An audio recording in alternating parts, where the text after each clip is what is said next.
Hello, everyone. Welcome back. So, I want to talk about another important topic here, which is the Eastern religions. In many of my lectures, I've covered Judaism, I've covered Christianity, I've covered the Islamic faith, and those are, of course, the monotheistic religions, singular God, that have had tremendous influence in Western civilization and global history. And these Eastern religions are also very important. They've, over the centuries and millenniums, impacted billions of people. So, we want to understand these ideas as well. And there's three major ones that I want to kind of talk about here. Hinduism, Buddhism, and then I also want to talk about Confucius and the ideas associated with him. So all three of them are interesting to look at. I'm not going to go into tremendous detail about any one of them, but hopefully you'll get at least a sense and some of the core ideas of each one. Any of the names of the people and keywords that I give you, of course, are what you're going to want to know. All right, so let's go on and start by where, right? Where are we talking about? So let's bring up our map. We always like maps. So here's our map of where we start to see Hinduism in the yellow, of course, in India. I know on this map it says 500 BC to 600 AD, and that's kind of showing the spread. But Hinduism actually goes back much earlier than that, as we'll see in our next slide here. And then you see, Buddhism more is going to be more in China area and so forth. But of course, you look at the map, this is where these ideas and religions start, but they're going to become global, just as Judaism is global and Christianity is global and Islam is global as well. These are all things that do spread, especially as you get into more modern times. All right, so we'll start with Hinduism. And so I want to start with Hinduism here. And these are, of course, as always, the key words. I have some images for you here as well. So we'll talk about what these images represent as we go through this.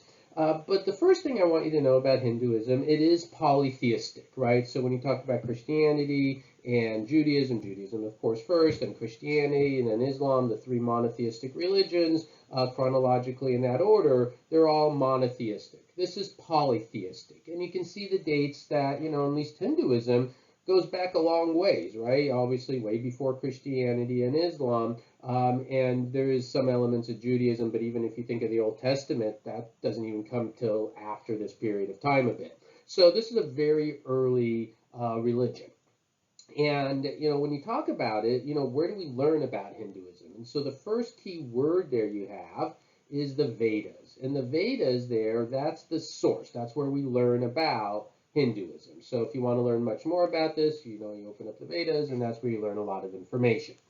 The next three words there, those are the core gods inside of Hinduism, this kind of triumvirate, three of them. And you do want to know all three, and I'll just kind of mention each one here. So you have Brahma, and Brahma is in terms of the images, the image down here with the three-headed image there. And Brahma is the creator, right? That's the god that is the creator. Then you have Vishnu, right? Vishnu is the one in the blue, and that is the preserver.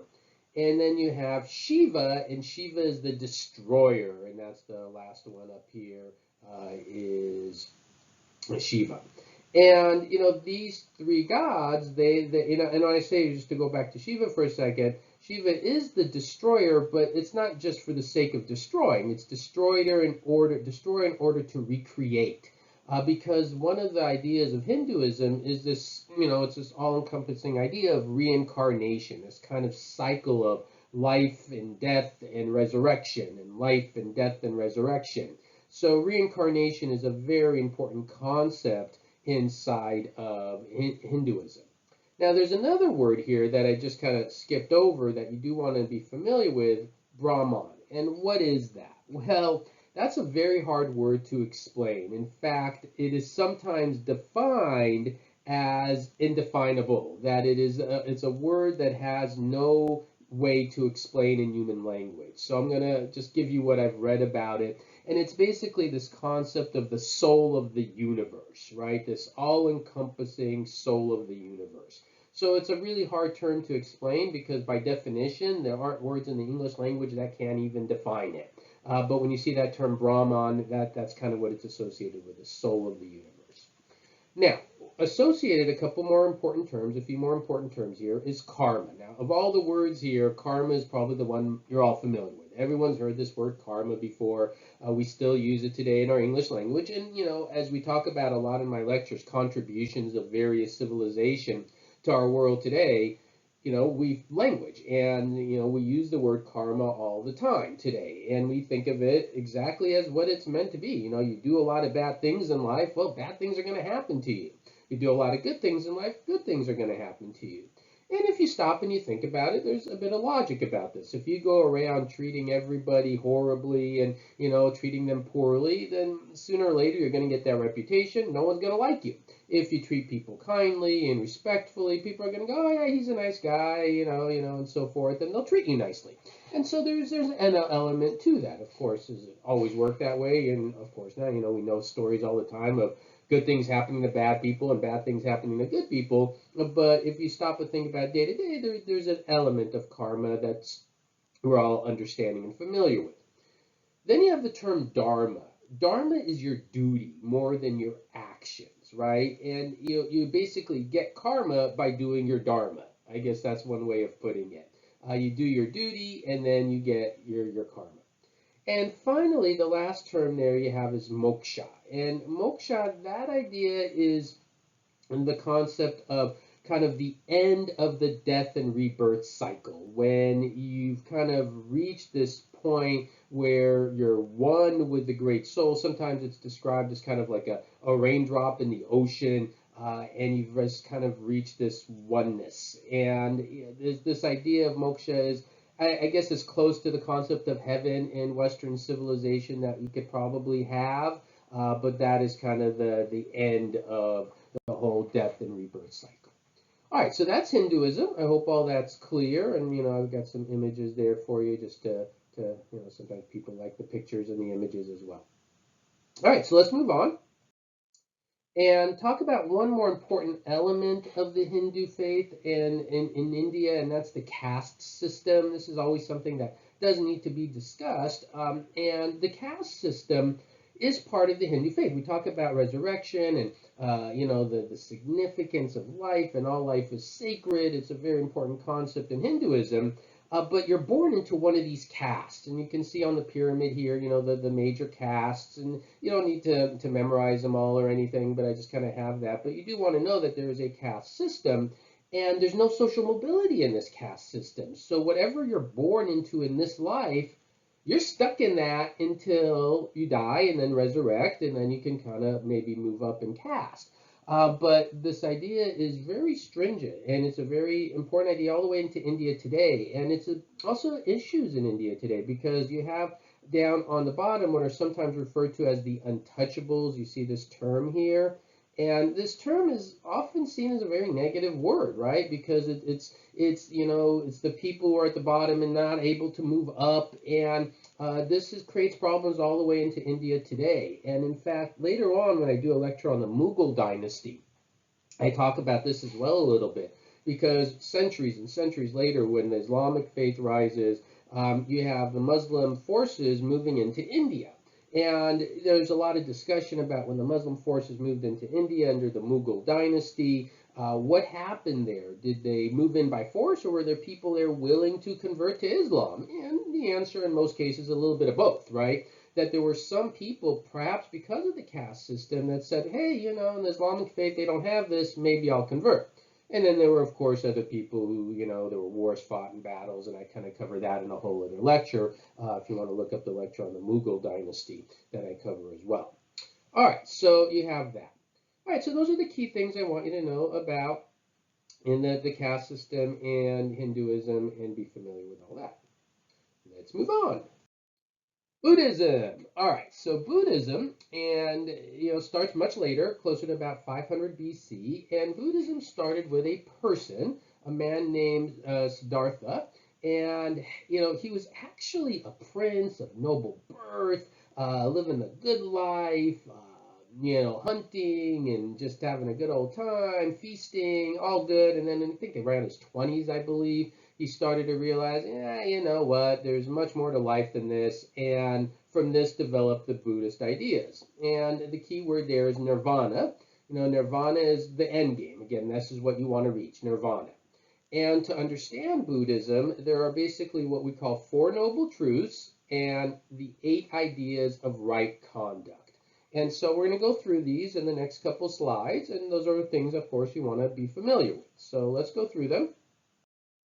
And we'll start with the Four Noble Truths. Number 1, life is suffering. Now, on the surface, that seems like so harsh. What a negative attitude. But it's not completely what you think on the surface, because yes, life is suffering, but part of the idea is that even though life is suffering, you can overcome and you can deal with it. There's actually an interesting modern day thinker named Jordan Peterson, and one time I was listening to him, and he talks about, life is harsh. But he also says, yes, life is harsh, but you as an individual have an ability to deal with that harshness. And we're stronger than we realize to deal with that harshness. So I always found that kind of fascinating when, you learn about this and then you connect it with I believe he's a psychologist, or I'm not officially sure what he is, but he writes a lot of stuff, a man named Jordan Peterson, if you want to look him up. So anyways, life is suffering. Number 2, the suffering is caused by desire and greed. Number 3, to end suffering, you basically need to get to nirvana, right? That's how you end the suffering. And then how do you get to nirvana? That's the 4th noble truth. Well, it's by following the Eightfold Path, right? Following those 8 right conducts. So, life is suffering. Why is the suffering caused? Because of our desires. The 3rd noble truth is to end it. What do you need to do is you have to reach nirvana. And the 4th is, how do you reach nirvana? You do these 8 things. All right, so I think hopefully that's pretty clear. Again, if you ever go too fast, you can always pause and, get those back down again. So now let's go through the 8 noble truths, the 8 right conducts. All right, so 8 right conducts. And the first one there is just right understanding. Just I understand what this is all about, and I understand the 4 noble truths. Right intention, right? Trying to do the right thing. Right speech. Some people I've read about this is like, don't lie. Just don't lie, right? Be honest. Right action, that's about how you behave. Don't steal, don't kill, things of that nature.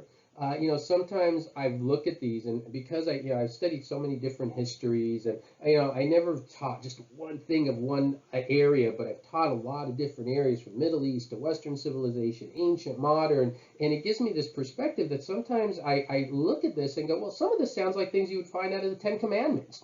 And I always thought that was kind of interesting when you see connections with different things. So that's what I mean by right action. Right livelihood. How do you live your life? Do you live a good life? Don't sell slaves, things of that nature.